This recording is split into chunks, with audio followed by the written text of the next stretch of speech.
તો હવે વાત અમદાવાદમાં કાળઝાળ ગરમીથી લોકો ત્રાહિમામ છે। હવામાન વિભાગે આપ્યું છે રેડ એલર્ટ। અમદાવાદમાં હીટ વેવની અસર વર્તાઈ રહી છે। શહેરમાં બપોરના સમયે રોડ રસ્તા સુમસાન બન્યા છે। છાસ ઓઆરએસનું વિતરણ પણ કરવામાં આવી રહ્યું છે। ત્યારે આપણે જોઈએ અમારા રિપોર્ટરનો ગ્રાઉન્ડ ઝીરો રિપોર્ટ।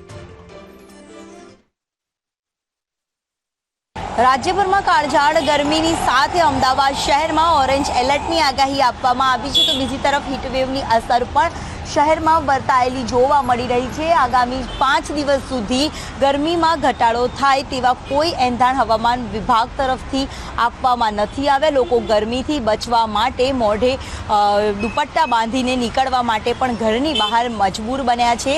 તો ગરમીનો વર્તારો ઠેર ઠેર અસર કરી રહ્યું છે અને અમદાવાદ સહિતના અનેક વિસ્તારોમાં હીટવેવની આગાહી પણ આપવામાં આવી છે। તો પ્રશાસન તરફથી હીટસ્ટ્રોકને લઈને પહોંચી વળવા માટેની પણ તમામ તકેદારી છે તે પણ રાખવામાં આવી છે। કેમેરામેન મનીષ વાણિયા સાથે દિવ્યા ચૌહાણ, સંદેશ ન્યૂઝ, અમદાવાદ।